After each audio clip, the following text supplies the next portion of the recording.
মুক্তির আগেই ২৭ কোটি রুপি। কিন্তু এত সাফল্যের মাঝেও কেন নারী বিদ্বেষী তকমা পাচ্ছে যশের নতুন সিনেমা টক্সিক? প্রথম দিনের বুকিং থেকেই আয় ছাড়িয়েছে ২৭ কোটি রুপি। তবে বক্স অফিসের এই ঝড়ের মাঝেই শুরু হয়েছে বিতর্ক। ট্রেলার ও গানে নারী চরিত্রের উপস্থাপন নিয়ে সমালোচনা করছেন অনেকেই। টিজারে যশের চরিত্রের সঙ্গে এক নারীর ঘনিষ্ঠ দৃশ্য নিয়ে প্রশ্ন তোলেন দর্শকদের একাংশ। পরে তাবাহি গানে যশ ও কিয়ারা আদভানির ঘনিষ্ঠ দৃশ্য আলোচনায় আসে। কিয়ারার চরিত্র ও তাকে যেভাবে উপস্থাপন করা হয়েছে তা নিয়েও সমালোচনা হয়। ট্রেলার প্রকাশের পর সেই বিতর্ক আরও জোরালো হয়। বিশেষ করে নারীর চরিত্রগুলোর পর্দায় উপস্থিতি কতটা এবং তাদের কিভাবে দেখানো হয়েছে তা নিয়ে প্রশ্ন উঠেছে।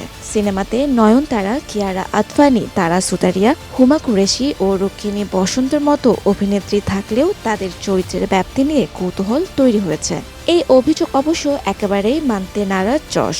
তার দাবি, ট্রেলার দেখে নয়, পুরো সিনেমা দেখেই বিচার করা উচিত। যশ আরও বলেন, সিনেমার পরিচালক গীতু মোহনদাস একজন নারী, আর টক্সিক আসলে নারীদের কণ্ঠস্বর ও শক্তির গল্পও তুলে ধরবে। এখন দেখার বিষয়, মুক্তির পর দর্শকদের রায় কি যশের দাবিকেই সত্য প্রমাণ করে নাকি বিতর্ক আরও বাড়িয়ে দেয়।